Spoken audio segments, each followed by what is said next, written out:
പ്രശ്നമുണ്ട്. ഗോവിന്ദനെ പോലുള്ളവരല്ലേ കൂടെ നിൽക്കുന്നത്. പ്രൊട്ടക്ട് ചെയ്യാൻ ആരെങ്കിലും ഉണ്ടോ? സെക്രട്ടറി ആയ ശേഷം പാർട്ടിക്ക് യാതൊരു എഴുന്നേറ്റവും ഉണ്ടാകാത്തൊരു മനുഷ്യൻ എന്നാണോ പാർട്ടി സെക്രട്ടറി? കേരളം കൂടെ പോയാൽ തീർന്നല്ലേ? മറ്റെവിടെങ്കിലും ഇപ്പോൾ ഉണ്ടോ ഇത്? തന്റെ 3 നേതാവിനെ പറ്റി മുൻനിരയിൽ വന്നിരുന്നുകൊണ്ട് മൈക്കിൽ കൂടി നിങ്ങൾക്ക് എന്തെങ്കിലും അത് പറഞ്ഞുകൂടെ എന്ന് ചോദിക്കുമ്പോൾ അപ്പോൾ ബാലഗോപാലിന്റെ നടപടി എടുക്കണ്ടേ? എന്താണ് അദ്ദേഹം പറയുന്ന പോലെ തിരിയോ നിങ്ങൾക്ക്? നാണമില്ല ആ സീറ്റിലിരിക്കാൻ. സൈദ്ധാന്തികമായി ഗോവിന്ദനാണ് വർഗം വെച്ചത്, പ്രായോഗികമായി ഗോവിന്ദനാണ് വർഗം വെച്ചത്. ആളാണ് വർഗത്തെ വഞ്ചിക്കുന്നതെങ്കിൽ ഗോവിന്ദനാണ് വർഗം വെച്ചത്. അദ്ദേഹത്തിന്റെ ജില്ലയായ കണ്ണൂരിൽ 5 സീറ്റ് UDF ജയിച്ചിരിക്കുന്നു. അയാൾക്ക് യാതൊരു ഉളുപ്പുമില്ല, ഒരു വിഷമവുമില്ല. അപ്പോൾ അദ്ദേഹം ആ സ്ഥാനത്തിരിക്കാൻ യോഗ്യനല്ല. ഒന്നിൽ ഒഴിയണം, അല്ലെ പാർട്ടി അയാളെ പുറത്താക്കണം. അതാണ് എൻ്റെ അഭിപ്രായം. ഇപ്പോൾ ഗോവിന്ദന്റെ എന്താ പറയുന്നത്, രാഷ്ട്രീയമായിട്ടുള്ള വകതിരിവുകേടാണത്. കേരളത്തിലെ ഭരണപക്ഷവും പ്രതിപക്ഷവും ഒരുപോലെ ബഹുമാനിക്കുകയും ഭയപ്പെടുകയും ചെയ്യുന്ന ഒരു MLA ആണ് ജി സുധാകരൻ. വസ്തുതകൾ ഒട്ടും ഭയമില്ലാതെ ആരുടെയും മുഖത്തു നോക്കി പറയാനുള്ള അദ്ദേഹത്തിന്റെ ആർജവമാണ് അദ്ദേഹത്തെ മറ്റ് MLA-മാരിൽ നിന്ന് വ്യത്യസ്തനാക്കുന്നത്. വർഗവഞ്ചകൻ എന്ന പദപ്രയോഗത്തിൽ കുടുങ്ങിയിരിക്കുകയാണ് ഇപ്പോൾ ഇടതുപക്ഷം. ഈ പ്രയോഗത്തെക്കുറിച്ച് മാധ്യമപ്രവർത്തകർ ജി സുധാകരനോട് ചോദിച്ചപ്പോൾ അദ്ദേഹം ഗോവിന്ദൻ മാഷിനെ രൂക്ഷമായി വിമർശിക്കുകയാണ് ചെയ്തത്. യഥാർത്ഥ വർഗവഞ്ചകൻ ഗോവിന്ദൻ മാഷാണെന്നും സ്വന്തം ജില്ലയിൽ പാർട്ടിയുടെ അടിവേരറുക്കുന്നതിന് കാരണക്കാരൻ അദ്ദേഹമാണെന്നും ജി സുധാകരൻ തുറന്നടിച്ചു. തങ്ങളുണ്ടായിരുന്ന കാലത്ത് പിണറായി വിജയനെ സംരക്ഷിച്ചിരുന്നുവെന്നും എന്നാൽ ഗോവിന്ദനെ പോലുള്ളവർക്ക് അതിനു സാധിക്കില്ലെന്നും അദ്ദേഹം വ്യക്തമാക്കി. നിയമസഭയിൽ വെച്ച് പിണറായിയുടെ മുഖത്തു നോക്കി എന്തെങ്കിലുമൊക്കെ പറ ചുമ്മാ കേട്ടോണ്ടിരിക്കാതെ എന്ന രീതിയിൽ പരാമർശം നടത്തിയ ബാലഗോപാലിനെയും ജി സുധാകരൻ പരിഹസിച്ചു. രമേശ് ചെന്നിത്തലയുടെ നേതൃത്വത്തിൽ ആഭ്യന്തര വകുപ്പ് നടത്തുന്ന തൂഫാൻ എന്ന ലഹരി വിരുദ്ധ പരിപാടി ലഹരിയുടെ അടിവേര ഇളക്കുന്നതാണെങ്കിൽ ജി സുധാകരന്റെ മാധ്യമങ്ങളോടുള്ള ഈ പ്രതികരണം ഗോവിന്ദൻ മാഷിന്റെ അടിവേര ഇളക്കുന്നതാണെന്ന് പറയാം. വീഡിയോ കാണാം. അല്ല, ME ജയരാജൻ എൻ്റെ പേര് പറഞ്ഞല്ല. ഇല്ല, എൻ്റെ പേര് ME ജയരാജൻ പറഞ്ഞല്ല. വേറെ 2 പേരുടെ പേരാണ് പറഞ്ഞത്. തെറ്റുപറ്റിയാൽ ആര് തിരുത്തിയാലും നല്ലതാണ്. തിരുത്താത്തവർ ചരിത്രത്തിന്റെ ചവറ്റുകൂട്ടയിലായിരിക്കും. വ്യക്തിയായാലും പാർട്ടിയായാലും ഭാരവാഹിയായാലും. ME ഗോവിന്ദൻ എൻ്റെ പേര് പറയേണ്ട യാതൊരു സാഹചര്യവുമില്ല.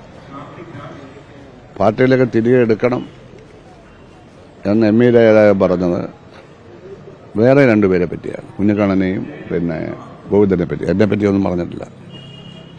അപ്പോൾ എൻ്റെ പേര് പറയേണ്ട യാതൊരു കാര്യവും ഗോവിന്ദനില്ല.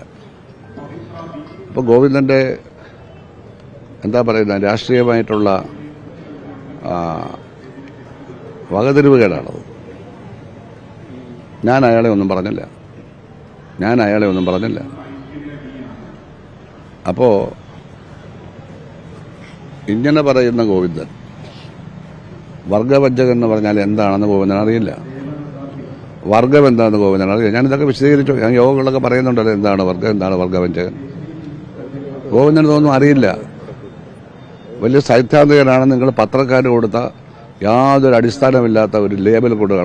ഒരു സൈദ്ധാന്തികനും അറിയത്തില്ലല്ലോ, അല്ലെ ഇത് പറയില്ലല്ലോ. അപ്പൊ അദ്ദേഹം ആ സ്ഥാനത്തിരിക്കാൻ യോഗ്യനല്ല. ഒന്നിൽ ഒഴിയണം, അല്ലെ പാർട്ടി അയാളെ പുറത്താക്കണം. അതാണ് എൻ്റെ അഭിപ്രായം. CPM-ൽ ഒരുപാട് അധപതനവും കാര്യങ്ങളൊക്കെ ഉണ്ടായിട്ടുണ്ടെങ്കിലും 5 ലക്ഷം അംഗങ്ങളുള്ള ആ പാർട്ടിയെ സ്നേഹിക്കുന്ന, മാർക്സിസത്തെ സ്നേഹിക്കുന്ന ലക്ഷക്കണക്കിന് ആളുകൾ ഇപ്പോഴും ഉണ്ട്. നേതൃത്വത്തിൽ പലർക്കും പല പ്രശ്നം. അതിൽ ആ നേതൃത്വത്തിലിരുന്ന് ആ പാർട്ടിക്കെതിരായി, സ്വന്തം പാർട്ടിക്കെതിരായി പ്രവർത്തിക്കുന്ന ഒരാളാണ് ഗോവിന്ദൻ. അത് നശിക്കട്ടെ എന്നുള്ളതാണ്. അദ്ദേഹത്തിന്റെ ജില്ലയായ കണ്ണൂരിൽ 5 സീറ്റ് UDF ജയിച്ചിരിക്കുന്നു. അയാൾക്ക് യാതൊരു ഉളുപ്പുമില്ല, ഒരു വിഷമവുമില്ല. പണ്ട് 1 സീറ്റൊക്കെ കഷ്ടിച്ച് 5 സീറ്റാണ് സ്വന്തം ജില്ലയിൽ പോയത്. അപ്പോൾ തൊഴിലാളി വർഗത്തെയും കർഷക വർഗം, ഇതാണ് വർഗങ്ങൾ. ഞങ്ങളുടെ വർഗങ്ങൾ തൊഴിലാളി വർഗവും കൃഷിക്കാരുമാണ്. എതിർവർഗം മുതലാളി വർഗം, സാമ്രാജ്യത്വ വർഗം, ബൂർഷ്വാവർഗം. മൊത്തത്തിൽ ബൂർഷ്വാവർഗത്തിന് അല്ലെങ്കിൽ സാമ്രാജ്യത്വ ശക്തികൾക്ക് അല്ലെങ്കിൽ മുതലാളി വർഗത്തിന് സന്തോഷമുണ്ടാക്കി സ്വന്തം വർഗത്തെ പരാജയപ്പെടുത്തുന്ന ആളാണ് വർഗത്തെ വഞ്ചിക്കുന്നതെങ്കിൽ ഗോവിന്ദനാണ് വർഗം വെച്ചത്. സൈദ്ധാന്തികമായി ഗോവിന്ദനാണ് വർഗം വെച്ചത്, പ്രായോഗികമായി ഗോവിന്ദനാണ് വർഗം വെച്ചത്. തൊഴിലാളി വർഗത്തെ വഞ്ചിച്ചു. അതിന്റെ ആശയങ്ങളല്ല പറയുന്നത്.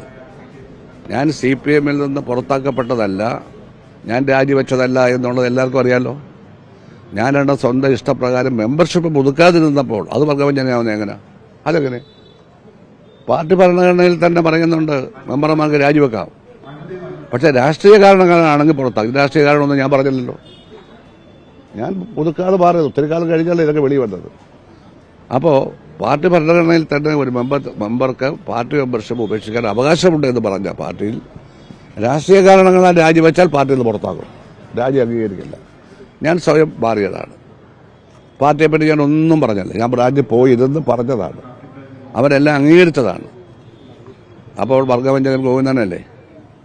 പാർട്ടി ഭരണഘടനയ്ക്കെതിരായി പ്രവർത്തിക്കുന്ന ആളല്ലേ വർഗവഞ്ചകൻ? നാണമില്ല ആ സീറ്റിലിരിക്കാൻ. എന്താണ് അദ്ദേഹം പറയുന്ന പോലെ തിരിയുമോ നിങ്ങൾക്ക്? അദ്ദേഹം പറയുന്നത് പോലെ നിങ്ങൾക്ക് തിരിയുമോ? മലയാള ഭാഷയിൽ തെറ്റില്ലാതെ പറയാൻ അറിയാമോ? കോടാനുകോടി വരുന്ന ഈ നാട്ടിലെ വിദ്യാസമ്പന്നരും പ്രബുദ്ധരും ഒക്കെ ആയിട്ടുള്ള ജനങ്ങളോട് സംസാരിക്കാൻ ഈ സെക്രട്ടറി കൊള്ളാവോ? ഗോവിന്ദനോട് കാര്യം മനസ്സിലാക്കണം. വായടയ്ക്കുന്നതാണ് നല്ലത്. ഞാൻ CH കടാരൻ്റെയും AKGയുടെ EMSന്റെ കാലത്ത് പാർട്ടി വന്ന ആളാണ്. ഗോവിന്ദനൊന്നും അന്ന് പാർട്ടിയിലില്ല. വളരെ ജൂനിയറാണ്. ഞാൻ ഇന്ന് വരെ ഗോവിന്ദനെതിരെ ഒരു അക്ഷരം സംസാരിച്ചു. അവസാനം കൊത്തി പുറത്ത് കയറി കൊത്തുകയാണ്. ഒരു കാര്യമില്ല എന്നെപ്പറ്റി പറയാൻ. ഞാൻ വർഗവഞ്ചകനാണ്. നിങ്ങളാണ് വർഗവഞ്ചകൻ. വർഗത്തെ ആരാണോ വഞ്ചിക്കുന്നത് അവരാണ്. ഞാൻ തൊഴിലാളി വർഗത്തെ വഞ്ചിച്ചിട്ടില്ല. ഞാൻ കൃഷിക്കാരെ വഞ്ചിച്ചു. അവർക്ക് വേണ്ടിയാണ് ഇപ്പോഴും ഞാൻ സംസാരിക്കുന്നത്. ഞാനൊരു പാർട്ടിയിലും ചേർന്നിട്ട് പോലുമില്ല. കോൺഗ്രസിൻ്റെ ചളിക്കുണ്ടിൽ വീണമെന്ന് വേറൊരു പോൾ പറഞ്ഞു. ഞാനൊരു ചളിക്കുണ്ടിലും വീണല്ല. ഞാനൊരിടത്തും പോയില്ല. കോൺഗ്രസ് ചളിക്കുണ്ടാണെങ്കിൽ തമിഴ്നാട്ടിൽ കോൺഗ്രസും മുസ്ലിം ലീഗും DMK അടങ്ങുന്ന മുന്നണിയിലല്ലേ CPMഉം CPIയും 4 പാർലമെന്റ് സീറ്റ് കിട്ടുന്നത് കോൺഗ്രസിന്റെ പിന്തുണയോടെ അല്ലേ? രാജസ്ഥാനിൽ ഒരു സീറ്റ് കിട്ടുന്നത് കോൺഗ്രസിന്റെ പിന്തുണയോടുകൂടി അല്ലേ? പറ.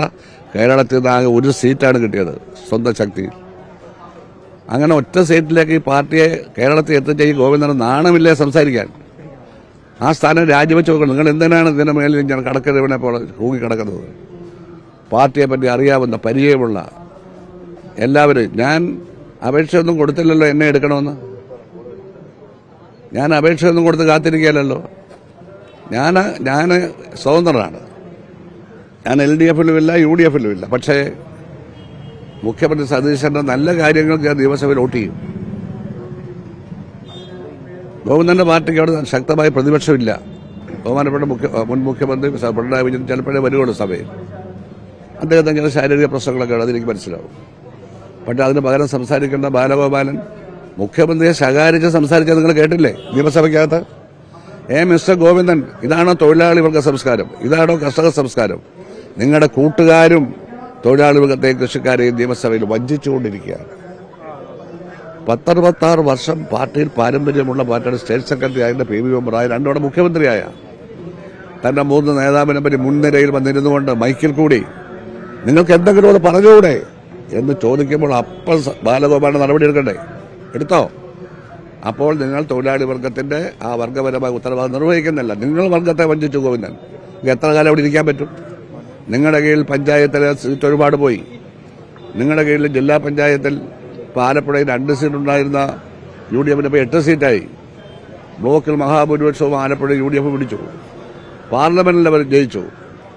അസംബ്ലിയിൽ 1 സീറ്റ് ഉണ്ടായിരുന്ന UDFന് ഇപ്പോൾ 6 സീറ്റുണ്ട്. നിങ്ങൾ സെക്രട്ടറി ആയിരിക്കുമ്പോഴാണ് സംഭവിച്ചിരിക്കുന്നത്. ഇത്ര ദയനീയമായ പരാജയം പാർലമെന്റിലും നിയമസഭയിലും പഞ്ചായത്തിലും. ആലപ്പുഴ മുനിസിപ്പാലിറ്റി പോയി, കായംകുളം മുനിസിപ്പാലിറ്റി പോയി, ട്രിവാൻഡ്രം കോർപ്പറേഷൻ പോയി. നിങ്ങൾ സെക്രട്ടറി ആയിരുന്നപ്പോഴാണ്. നാണമില്ലെങ്കിൽ രാജിവെച്ച് പോകണം. ആ സ്ഥാനത്തൊന്ന് മാറിക്കോണം. കേരളത്തെ ജനം, എൻ്റെ നാട്ടിലെ ആലപ്പുഴക്കാർ നിങ്ങൾക്ക് മറുപടി പറയണമെന്ന് എന്നോട് പറഞ്ഞിരിക്കുകയാണ്. അപ്പോഴാണ് ചാനലുകാർ വന്നത്. ഞാൻ മറുപടി പറയണമെന്ന് എഴുതാനല്ല. അവർ പറഞ്ഞ് മറുപടി പറയണം. ഇയാൾ കാരണമാണ് ഈ പുന്നപ്രയിലൊക്കെ ദോഷം. ഒറ്റ സീറ്റിന്റെ ഭൂരിപക്ഷമാണ് പുന്നപ്ര വടക്ക് പഞ്ചായത്തിൽ. കഴിഞ്ഞ നമ്മൾ 5 സീറ്റിന്റെ ഭൂരിപക്ഷമായിരുന്നു ഞങ്ങളൊക്കെ ഉണ്ടായിരുന്നപ്പോൾ. അറിയാവോ?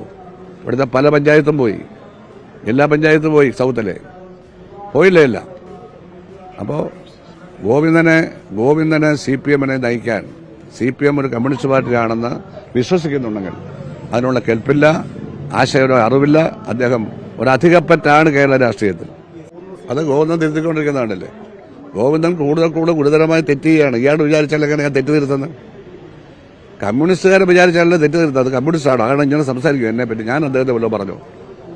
കയറി അങ്ങ് ആളാവുകയാണ് കസേരയിരിക്കുന്നത്. AK സെന്റർ എന്ന് പറഞ്ഞാൽ ഞങ്ങളുടെ കൂടെ പണം പിരിച്ച് ഉണ്ടാക്കിയതാണ്. ഞങ്ങളും പണം പിരിച്ചു കൊടുത്തിട്ടുണ്ട്. ഞാൻ ആലപ്പുഴയിൽ നിന്ന് ധാരാളം പണം പിരിച്ചു കൊടുത്തതിന് പാർട്ടിയുടെ ഉത്തരവാദിത്തം ഉണ്ടായിരുന്നു. അപ്പോൾ ഞാൻ പറയുന്നില്ല. അദ്ദേഹത്തിന് സ്വയം തിരുത്താൻ കഴിയാത്തൊരു മനുഷ്യൻ, മറ്റുള്ളവരെ വെറുതെ ശകാരിക്കുന്ന ഒരു മനുഷ്യൻ, സെക്രട്ടറി ആയ ശേഷം പാർട്ടിക്ക് യാതൊരു എഴുന്നേറ്റവും ഉണ്ടാകാത്തൊരു മനുഷ്യൻ. എന്നാണോ പാർട്ടി സെക്രട്ടറി? കേരളം കൂടെ പോയാൽ തീർന്നല്ലേ? മറ്റെവിടെങ്കിലും ഇപ്പോൾ ഉണ്ടോ ഇത്? അപ്പോൾ ബേബിക്കൊക്കെ വിഷമം ഉണ്ടാകുന്നു. അഖിലേന്ത്യാ സെക്രട്ടറി അല്ലേ, അദ്ദേഹത്തിന് വിഷമം ഉണ്ടാകും. എൻ്റെ അടുത്ത് വിഷമമൊന്നും പറഞ്ഞിട്ടില്ല. ഉണ്ടാകുമായിരിക്കുമല്ലോ, സ്വാഭാവികമല്ലേ. അതൊക്കെ ബേബി ഏതൊക്കെ പറ്റി സെക്രട്ടറി അല്ലേ, പവർഫുൾ അല്ലേ, പരിശോധിക്കട്ടെ ഈ പറയുന്നതൊക്കെ ശരിയാണോ. ഇതൊന്നും പറയേണ്ട എൻ്റെ ഉത്തരവാദിത്വമല്ല. പിണറായിക്ക് പവറിനൊന്നും ഒരു കുറവുമില്ല. കേരളത്തിലെ മോസ്റ്റ് പവർഫുള്ളായ ഒരു രാഷ്ട്രീയ നേതാവായിരുന്നു. പദ്ധതി സുഖമില്ല, ശാരീരിക പ്രശ്നങ്ങളുണ്ട്, സുഖമില്ലാതെ കിടപ്പില്ല, പ്രശ്നമുണ്ട്. ഈ ഗോവിന്ദനെ പോലുള്ളവരല്ലേ കൂടെ നിൽക്കുന്നത്. പ്രൊട്ടക്ട് ചെയ്യാൻ ആരെങ്കിലും ഉണ്ടോ? പണ്ട് ഞങ്ങളുണ്ടായിരുന്നു പ്രൊട്ടക്ട് ചെയ്യാൻ. എത്ര പേരുണ്ടായിരുന്നു ഞങ്ങൾ? പ്രൊട്ടക്ട് ചെയ്യാൻ ആരെങ്കിലും ഉണ്ടോ? പണ്ട് ഞാൻ, ശ്രീമതി ടീച്ചറെ, ഇ പി ജയരാജൻ, അങ്ങനെ എത്ര പേരെ പ്രൊട്ടക്ട് ചെയ്യാനുണ്ടായിരുന്നു? പറ, ആരുണ്ട് പ്രൊട്ടക്ട് ചെയ്യാനിപ്പോൾ? കൂടെയുള്ളവരെ ഒക്കെ ചുമക്കേണ്ട ബാധ്യതയാണ് ഇപ്പോൾ പിണറായിക്ക് വന്നിരിക്കുന്നത്. ആ ഗതികേടിലാണ് അദ്ദേഹം നിൽക്കുന്നത്. ഞാൻ അദ്ദേഹത്തെ വ്യക്തിപരമായിട്ട് ഒരിക്കലും കുറ്റപ്പെടുത്തില്ല. ഞാൻ പറയാത്ത കാര്യങ്ങൾ പറഞ്ഞുവെന്ന് പറഞ്ഞ് അദ്ദേഹത്തെ പറ്റി, കുടുംബത്തെ പറ്റി മനോരമ കള്ള റിപ്പോർട്ട് കൊടുത്തു കരുനാഗപ്പള്ളിയിൽ. ഞാൻ അദ്ദേഹത്തിന്റെ കുടുംബത്തെ പറ്റി ഒരു അക്ഷരം പറഞ്ഞിട്ടില്ല, പറയത്തുമില്ല. കള്ള റിപ്പോർട്ടാണ് മനോരമ കൊടുത്തത്. മനോരമ ചാനലല്ല, മനോരമ പത്രം. ഇതൊന്നും ചെയ്യാൻ പാടില്ല. ഒരു കയറ്റിയാൽ കൊടുക്കുകയാണ്. അതൊന്നും നടക്കത്തില്ല. അവിടെ വെച്ച് അങ്ങനെ കൊടുത്താൽ ഞാൻ വേറെ അടുത്ത് പറയത്തില്ല ഞാൻ അങ്ങനെ പറഞ്ഞില്ല. ഞാൻ അദ്ദേഹത്തിന്റെ കുടുംബത്തെ ആക്ഷേപിച്ചിട്ടില്ല, ആക്ഷേപിക്കത്തുമില്ല. എനിക്ക് അതിന്റെ ആവശ്യമില്ല. അദ്ദേഹത്തെ വ്യക്തിപരമായി ഞാനൊന്നും പറയത്തില്ല, രാഷ്ട്രീയമായി ഞാൻ വിമർശിക്കും. കാരണം അദ്ദേഹത്തിന്റെ പാർട്ടിയുടെ നിലപാടുകളൊന്നും ഇപ്പോൾ എനിക്ക് ബോധ്യപ്പെടുന്നതല്ല. പക്ഷേ അദ്ദേഹത്തോട്, അദ്ദേഹത്തിന്റെ സേവനങ്ങളോടും എന്നോട് സ്നേഹത്തോടൊക്കെ എനിക്ക് നല്ല ഓർമ്മയുണ്ട്. അതിന് ഓർമ്മക്കുറവൊന്നുമില്ല.